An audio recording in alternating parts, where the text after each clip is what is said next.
All right, there's our theme music coming to you from Suckville once again. It is He Mistook Her for a Swan, the Emergency Broadcasting System, Episode 7. Today we're going to talk a little bit about punk rock, rockabilly, country blues, big hair. Who knows? Stay tuned.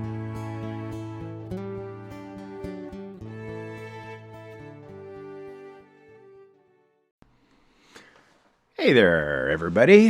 How's everybody doing? How's everybody feeling? I hope everybody's out of jail. You made your bail. You got your ankle bracelets on. Everything's good. Okay? No more of that nonsense. Well, can you believe it? Lucky 7. He Mistook Her for a Swan. Emergency Broadcast System. Episode 7. Wow. We got some shit to talk about. Holy crap. It's the Queen's birthday. Not even this Queen, like some other Queen. Victoria Day. May 2-4.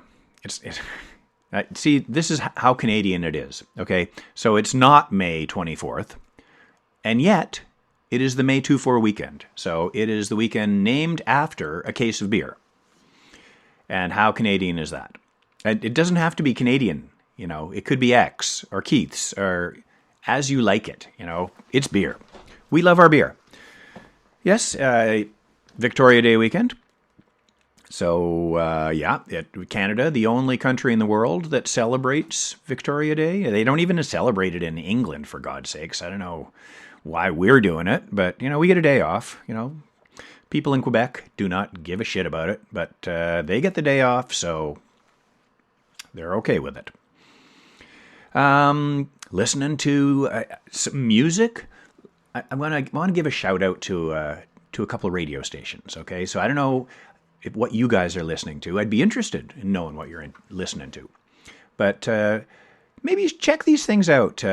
WFMU, Woofmoo. Just type in wfmu.org into your browser, and you can go to this radio station and listen to it for free. And it is a crazy-ass, wonderful radio station, independent, that plays all sorts of weird-ass stuff. Sometimes it's a little far out there, but much of the time, it's fantastic. Other one, KUTX. I think you just, KUTX.org, I think it is.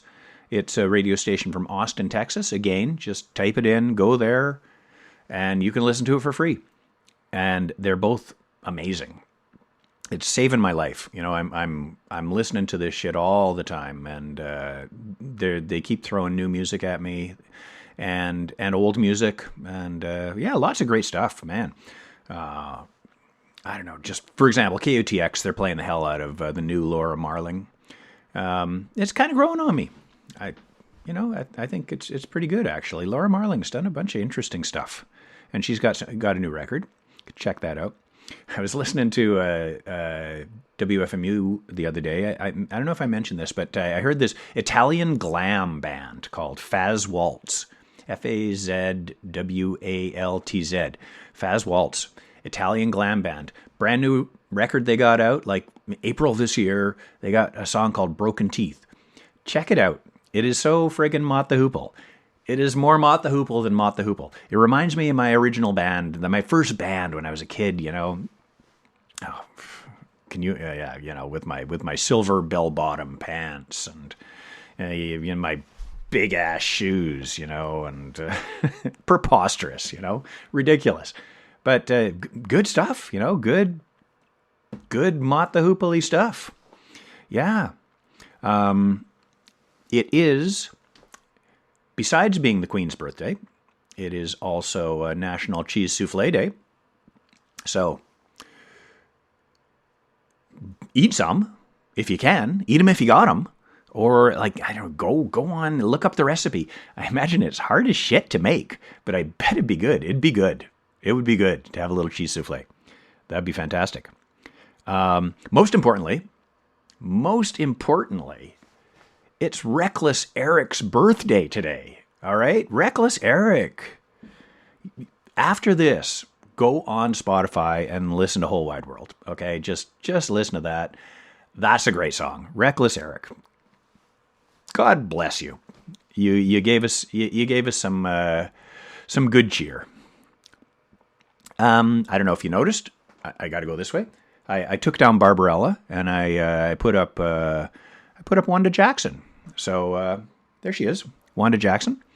Why? Because people are asking me about the other poster. I don't know which way to go. The Buzzcocks and Viletones. It got me to think about rockabilly. So I'm thinking about rockabilly today. That's where we're going today. A little bit of rockabilly. And, we're going to have a little stream of consciousness going down a rabbit hole kind of thing, like I always do, and whatever. Be that as it may. So, let's put it this way. The Viletones was a very famous Canadian punk rock band, internationally known. Lots of notoriety. Lots of people knew who they were. A couple of great songs. Possibilities, Screamin' Fist. I'm more of a Possibilities guy, but I get it. Lots of people are Screamin' Fist guys or gals. Both great. Lots of good songs.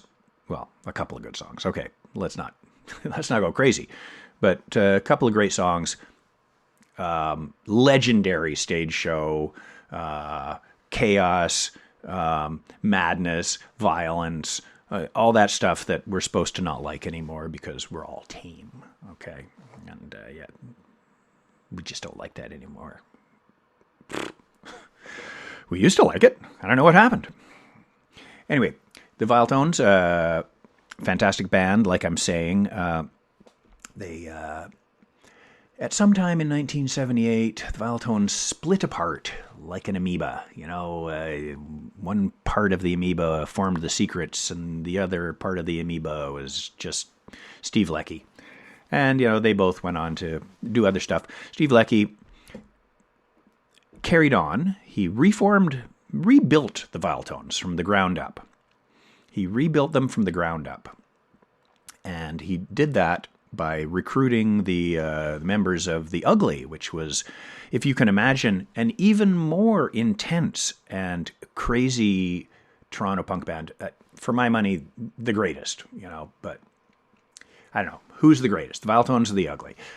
Both great. Ugly, pretty freaking great. So Steve Leckie managed to commandeer the rhythm section of The Ugly. And so that means Sam Ferrara and Tony Pileski, also known as Tony Torture. Those guys had been playing together for years, and they were the most amazing rhythm section. They were a legendary rhythm section. They were like an atomic bomb of energy and talent. They were as good as anybody. They were as good as The Who. Name anybody, Blue Cheer, I don't care. And I'm not just talking local bands. The rhythm section of The Ugly was as good as any drum and bass rhythm section anywhere in the world at that time. They were fantastic. And so much raw energy, that could put the Stooges to shame, basically. So, there's Steve. He's got Steve Leckie. He's got Sam and Tony in his band. And somehow or other, I end up in there. That's another story. So I end up in there, we're playing punk rock and having a lot of fun and just causing chaos and madness and just like leaving a trail of death and destruction wherever we go. And at some point, Steve comes, basically comes to us and says, what's going to happen with punk? Really, what can we do next? Punk's getting a little long in the tooth. It's getting a little stale. It's 1979. It's almost 4 years old. It's starting to lose its oomph. What can we do next? How do we stay relevant? How do we do something that's interesting and challenging and cool and rock and roll? And I think the answer that he comes up with is, let's try rockabilly. So we're basically in, sure, let's give that a shot. Because basically, what do you love about rockabilly? Big hair. You gotta love the big hair. God bless Teddy Fury. Still sporting the big hair. I used to have big hair. it's hard to maintain the big hair after all this time. It's but gotta love the big hair. The pink shirt. So I'm wearing the pink shirt. It's actually still a bit of a cowboy shirt, but pink shirt like Elvis. Drapes, the cool jackets, the creepers, the big fat ass shoes. It's cool. It's tough. It's they'll kick your ass. Those rockabilly guys. Don't mess with them. Don't mess with my DuckTales. It's all good. I mean, Elvis, Carl Perkins, Jerry Lee, who wouldn't want to be like those guys? They're so friggin' cool. And the music they play is fantastic. So, as I often say in this series, it's sometimes very productive to look back and to catch things that maybe you'd missed first time around or you didn't really appreciate the first time around fully. Because, as I say, this river of music that we got behind us, it's wide and it's deep. And there's a lot of shit in there that you didn't know about, but once you find out about it, it can turn your head around a little bit.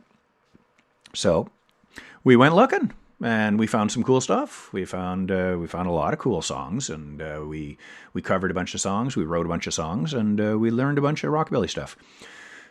About this rockabilly stuff, and I'm just reminding you that, we have Sam and Tony in the band, and they are the greatest rhythm section on the planet at that particular time and place. But they are so powerful. And, it's hard for us to imagine fitting all that power into this little rockabilly bottle. Okay. So sometimes it bubbled over, which is fine. It's what we did. But you have to acknowledge that, sometimes we do a rockabilly song and it's more like the Who live at Leeds. It's just like there's too much energy going on in that bass and drums to contain, to be contained in a simple rockabilly song. Not to say they couldn't do it. These guys could really do it. I've got a recording of the Viletones doing Blue Moon in Kentucky. It sounds like Hank Williams. They know how to do it, but really the natural inclination is just, like they're an atomic bomb, and they're just going to like blow the doors off of any song you throw at them, which is cool. Nothing wrong with that. Nothing wrong with that. So anyway, moving on, Viletones get this gig, open it up for the Buzzcocks with a gang of four opening up for us. So that's this poster, right? The other one. The other poster. Yeah, that one. So we're pretty excited about that. We're pretty freaking excited about that. I know about the Gang of Four. I've heard their stuff before, and I'm super excited. I am super excited to be able to see these guys because their guitar player is just like, he's blowing my mind. He's got this crazy, jagged, angry, distorted, feedbacky, and then not, and then clean guitar sound. He's doing stuff with guitar. He's reinventing what you can do with guitar. You basically, whatever you thought you could do with guitar before, forget it. Here's what I'm doing. So he does this crazy, wonderful, wonderful guitar that's so aggressive and really, to my ear at the time, it's the next thing. This is the new punk rock. I was so very excited to be able to see them in person. So we're hanging around before the show and waiting to set up and do our sound check and stuff. Tony goes to set up his drum kit on the drum riser, and apparently no. Apparently the Buzzcocks are not allowing anybody to set their drums up on the drum riser. Well, what the fuck? Who do they think they are? Are they Pink Floyd? Are they whatever? I mean, are they fucking Stevie Nicks? No. They're the Buzzcocks. They're supposed to be a punk rock band, aren't we? We're all in the same damn team. We're like do it yourself and stick it to the man. We're fucking punks, right? But no, not the Buzzcocks. They're big rock stars now, and you can't use their drum riser.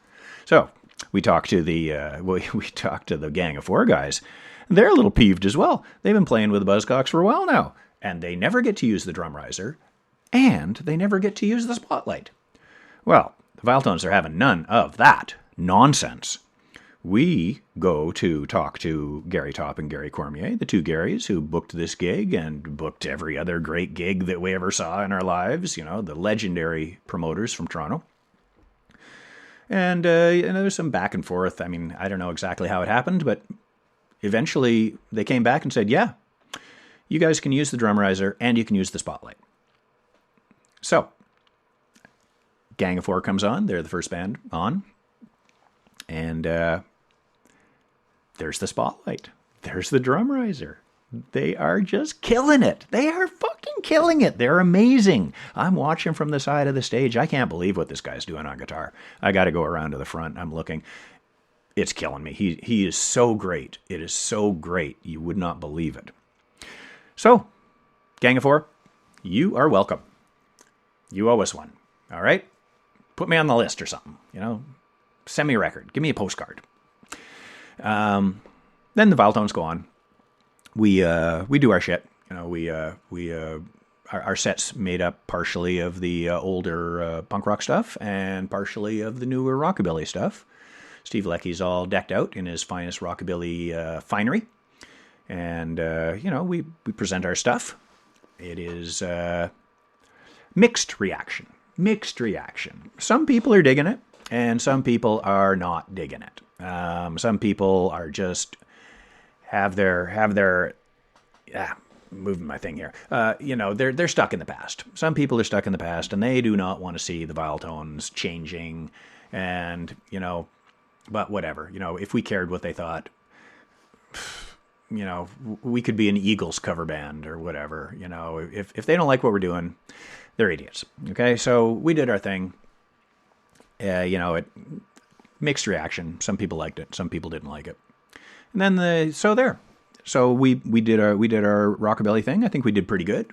We did what we did, and it kind of makes me think a little bit, about rockabilly. Like, where did all that sound come from? And you think back about the original guys, Carl Perkins and Elvis and Jerry Lee and Charlie Feathers and all those great guys.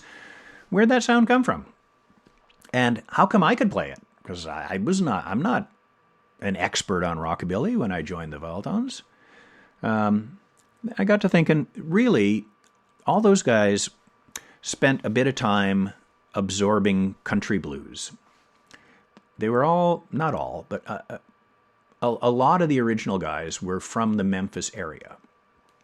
And they had an opportunity, even despite the segregation and the horrible racial conditions of the South, were able to actually see some of the original country blues guys and the jump blues guys, and and listen to their music. Even like Howlin' Wolf had a radio show out of Memphis in the early 50s. Can you imagine how great that would be? Howlin' Wolf is your DJ? How fantastic is that? So these guys are soaking this stuff up. There's a bunch of other musical trends in the air. There's Western swing, there's hillbilly music. And, everybody brings a little piece of it to the table. And so basically, I listened to a lot of country blues when I was, learning guitar when I was a teenager. And it made me think of that stuff, like Mississippi John Hurt. And I'm going to tell you somebody about Elizabeth Cotton. Elizabeth Cotton, I was just thinking, was a female blues player. So, when you think of all the old blues guys, they're not all guys, okay? Some of the old blues guys are gals. And Elizabeth Cotton was one of the greatest ones. She's from North Carolina. She didn't really record back in the 20s, but she always played, and I think she was known in that area as a great player and a picker.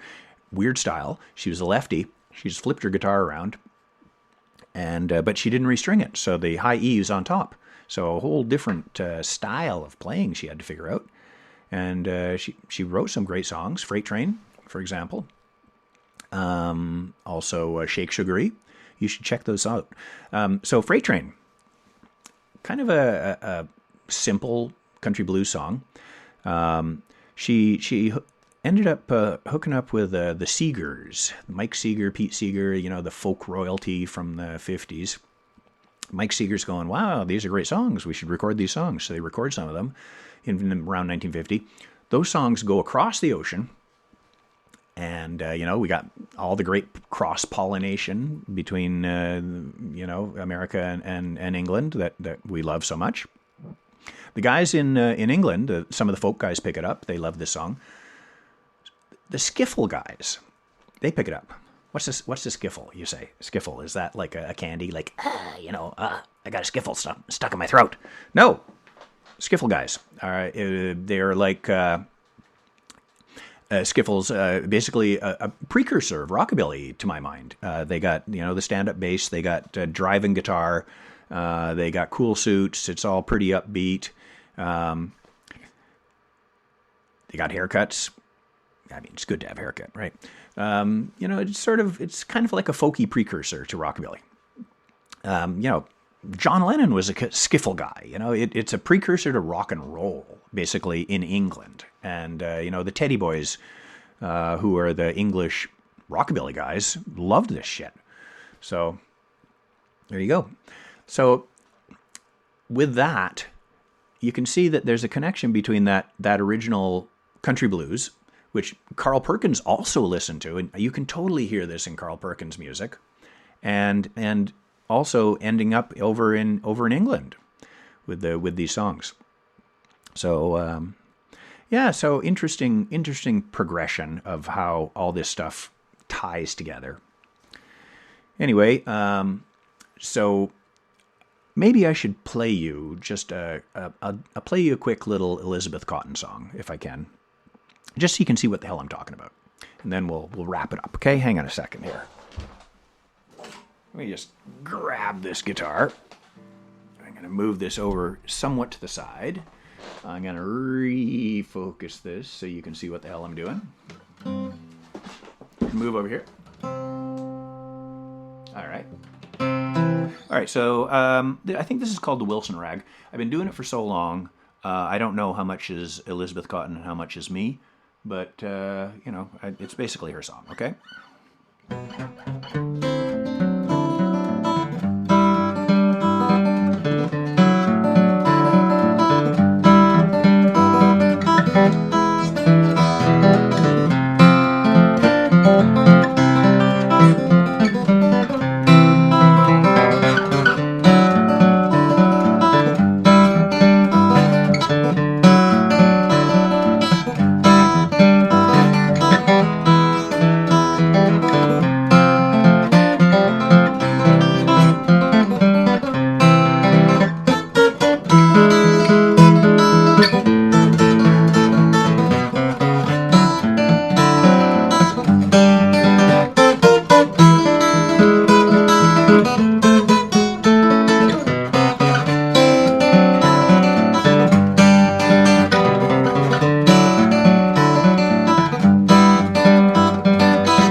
So there you go, Elizabeth Cotten.